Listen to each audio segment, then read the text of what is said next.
సిగ్గులేని మాటలు మాట్లాడతారు. ఇవాళ చేసిన తప్పులకు తల వంచుకొని ముక్కు నేలకు రాయాలి. తెలంగాణ సమాజం ముందల తెలంగాణ సమాజాన్ని క్షమాపణ అడగాలి తప్ప ఇవాళ ఇంకా సిగ్గులేని మాటలు మాట్లాడుకుంటా బీఆర్ఎస్ వాళ్ళు తిరుగుతారు. ఇక ఈడ కూడా మీ దగ్గర ఒక ఆయన ఉన్నాడు, నక్కచిత్తుల భాస్కర్ రావు అని. ఎవడయా భాస్కర్ రావు? ఎవడు? జానారెడ్డి చెప్పులు మోసినోడు కాదా? జానారెడ్డి ఇంట్లో నీళ్ళ సీసాలు మోసినోడు కాదా? జానారెడ్డి నమ్మి కన్న కొడుకు తీయకుండా నక్కచిత్తుల భాస్కర్ రావు టికెట్ ఇస్తే కాంగ్రెస్ పార్టీ కార్యకర్తలు మీ రక్తాన్ని చెమటగా మార్చి మీరు భుజాల మీద మోసి మిర్యాలకు కూడా ఎమ్మెల్యేని చేస్తే మీ ఆత్మ గౌరవాన్ని తీసుకెళ్లి ఎర్రవల్లి ఫామ్ హౌస్లో కేసీఆర్ కాళ్ళకాడ తాకట్టు పెట్టినోడు ఇవాళ మళ్ళా మీ దగ్గరకు వస్తున్నాడు. ఆయన మనకు నాయకుడు. ఒక్కసారి ఆలోచన చెయ్యండి. ఇవాళ ఈ నక్కచిత్తుల భాస్కర్ రావు ఇవాళ మనోళ్ళు నామినేషన్లు వేస్తే బెదిరిస్తుండంట మీరు వాపసు తీసుకోవాలని. చింతపండు అవుతుంది భాస్కర్ రావు, నువ్వు అనుకుంటున్నామేమో. ఈ వేదిక మీద ఉన్న మేము ఎవరం జానారెడ్డి లాగా పెద్ద మనసు ఉన్నోళ్ళం కాదు.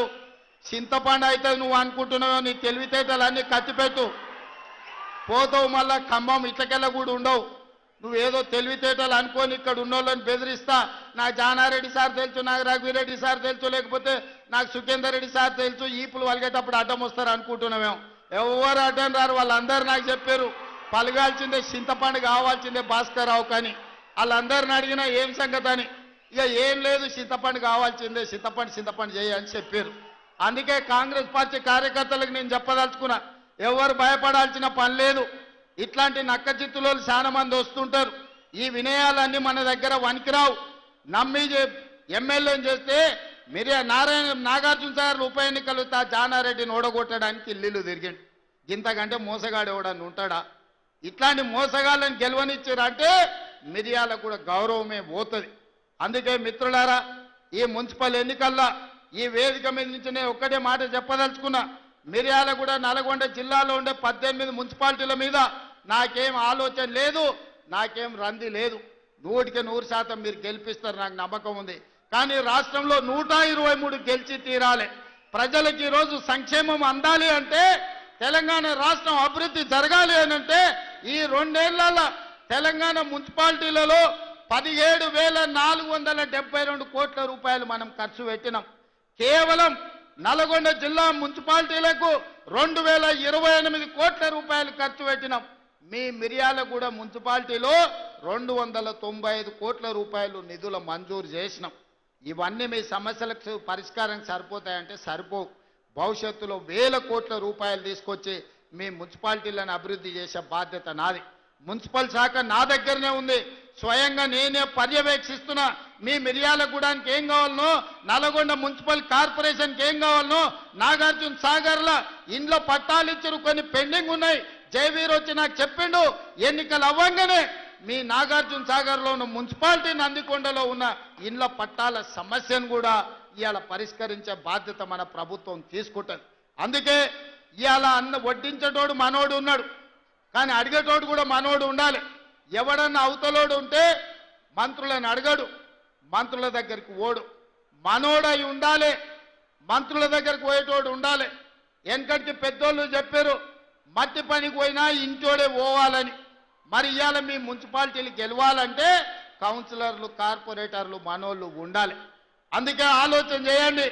2 ఏళ్ళే పూర్తి అయింది, ఇంకా 8 ఏళ్ళు మనమే అధికారంలో ఉంటాం. ఈ 8 ఏళ్లలో మీ మున్సిపాలిటీలను అద్దమోలే తీర్చిదిద్దే బాధ్యత మనం ప్రభుత్వం తీసుకుంటుంది. పక్కనే మా పద్మక్క ఉన్నది, కోదాడల ఏకగ్రీవం చేపించింది. పద్మక్కను మనస్ఫూర్తిగా నేను అభినందిస్తున్నా. ఇవాళ మున్సిపాలిటీలలో మన ఎన్నికల్లో మనం గెలవాలి. మనం ఈ గెలిస్తే పేదవాడు గెలిచినట్టు. ఈ ఎన్నికల్లో గెలవడం ద్వారా మీ బస్తీలు అభివృద్ధి జరుగుతాయి, మీ కాలనీలు అభివృద్ధి జరుగుతాయి. అభివృద్ధి జరగాలంటే అధికార పార్టీ గెలవాలి. అప్పుడే మీకు నిధులు వరదై పారుతాయి, మీ ప్రాంతాన్ని అభివృద్ధి చేసుకునే అవకాశం ఉంటుంది. చివరగా ఒక్క మాట చెప్పదలుచుకున్నా. మిర్యాలగూడలో లక్ష్మారెడ్డి టికెట్ అడిగాడు, శంకర్ నాయక్ టికెట్ అడిగాడు, రఘువీరెడ్డి టికెట్ అడిగాడు. అవునా? అవునా? ఎన్నికలప్పుడు లక్ష్మారెడ్డి ఎమ్మెల్యే అయిండు, శంకర్ నాయక్ ఎమ్మెల్సీ అయిండు, రఘువీర్ రెడ్డి ఎంపీ అయిండు.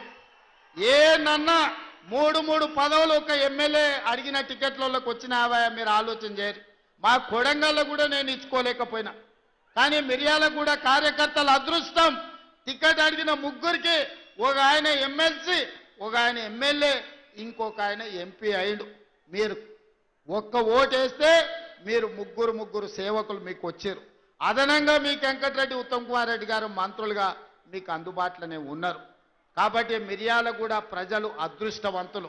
ఈ ప్రాంతం అభివృద్ధి చెందుతుంది. రేషన్ కార్డులు ఇచ్చినప్పుడైనా, కార్యక్రమాలు తీసుకున్నప్పుడైనా, మంచి కార్యక్రమం ఏది మొదలుపెట్టినా నల్గొండ జిల్లా ఈ ప్రాంతం నుంచే మొదలు పెడుతున్నాం. ఇది కూడా చాలా మంచి కార్యక్రమం, ప్రజలకు ఉపయోగపడే కార్యక్రమం. ఈ మున్సిపల్ ఎన్నికల్లో మీరు ఒక్కటే గుర్తుపెట్టుకోండి, ఒక్కసారి ఆలోచన చేయండి. బూతులకు పోయిన తర్వాత ఇవాళ మా ఇందిరమ్మ చీరలు కట్టుకున్న అక్కలు ఆ ఎల్ల బతుకమ్మ చీరలు ఇచ్చిండ్రు. ఎన్నడన్నా కట్టుకునే కాబీలు ఉండేనా? బాయికాడ పిట్టల్ని భయపెట్టడానికి ఆనాడు బతుకమ్మ చీరలు కట్టిండ్రు. ఇవాళ మా అక్కలు బాజాప్తా సారె పెట్టుకున్నట్టు తల్లిగారింటికి పోతే చీర పెడితే సారె పెట్టినట్టుగా ఇవాళ చీరలు కట్టుకొని మా అక్కలు వచ్చిర్రు. ధైర్యంగా ఇది మా ఇందిరమ్మ చీర మా ప్రభుత్వం ఇచ్చిందని కట్టుకొని వచ్చారు. ఎంత మంచిగా ఉన్నారో చూడు, ఎంత చక్కగా కనిపిస్తారో. దసరా పండుగలాగా జమ్మికెళ్ళినట్టుంది మా అక్కల్ని చూస్తుంటే. పాలపిట్ట కలర్ జమ్మికెళ్ళి పాలపిట్టని చూడడానికి పోతాం. ఇవాళ మా అక్కల చీరలు కూడా పాలపిట్ట కలర్తో ఎట్లా మెరిసిపోతురో చూడు ఆ స్క్రీన్ మీద. మా మగోళ్ళందరూ కూడా వాళ్ళు అడిగేటట్టు మాకు కూడా ఇస్తే మేము కూడా కట్టుకుంటామని. అందుకే మిత్రులారా, ఇవాళ ఓటేసే ముందల సన్న బియ్యాన్ని గుర్తు చేసుకోండి, ఓటేసే ముందల రేషన్ కార్డును గుర్తు చేసుకోండి, ఓటేసే ముందల 200 యూనిట్లు ఉచిత కరెంటు గుర్తు చేసుకోండి, ఓటేసే ముందల రైతు భరోసా గుర్తు చేసుకోండి, ఓటేసే ముందల రైతు రుణమాఫీ గుర్తు చేసుకోండి, ఓటేసే ముందల ఉచిత బస్సు ప్రయాణాన్ని గుర్తు చేసుకోండి, ఓటేసే ముందల 70,000 ప్రభుత్వ ఉద్యోగాలు మీ పిల్లలకి ఇచ్చిన విషయాన్ని మీరు ఇవాళ మీరు గుర్తు చేసుకోండి. ఇట్లా ఓటుకు లైన్లో నిలబడ్డప్పుడు 2 ఏళ్లలో మనకేమన్నా వచ్చిందా? 2 ఏళ్లలో ఇందిరమ్మ ఇల్లు మాకు ఎన్ని వచ్చినాయని లెక్క తీసుకోండి. ఇవాళ ఆలోచన చేసుకోండి, కాంగ్రెస్ పార్టీని గెలిపించండి. మీరందరూ ప్రతి ఒక్కరికి చెప్పండి, ఈ ప్రభుత్వం మనది, మన ప్రభుత్వాన్ని గెలిపించుకోవాల్సిన బాధ్యత, ఈ ప్రభుత్వాన్ని నిలబెట్టుకోవాల్సిన బాధ్యత మీ మీదనే ఉన్నది. అందుకే ఇవాళ మీ అందరినీ చూసినాక నాకు మనస్ఫూర్తిగా ధైర్యం వచ్చింది. రేపు జరగబోయే ఎన్నికల్లో 123 మున్సిపాలిటీల మీద కాంగ్రెస్ పార్టీ జెండా ఎగురుతుంది. మున్సిపల్ గడ్డ కాంగ్రెస్ పార్టీలకు అడ్డ అని చెప్పి ఇవాళ మీ అందరినీ చూసినాక సంపూర్ణమైన విశ్వాసం వచ్చింది. మీరందరూ కూడా అండగా నిలబడతారు కదా, ఎన్నికల్లో అండగా ఉంటారు కదా, ఆడబిడ్డలందరూ ఓటేస్తారు కదా. సిద్ధమేనా? సిద్ధమేనా? సిద్ధమేనా? సిద్ధం అన్నోళ్ళందరూ చేయి పైకెత్తి పిడికిలు బిగించండి. జై కాంగ్రెస్, జై కాంగ్రెస్.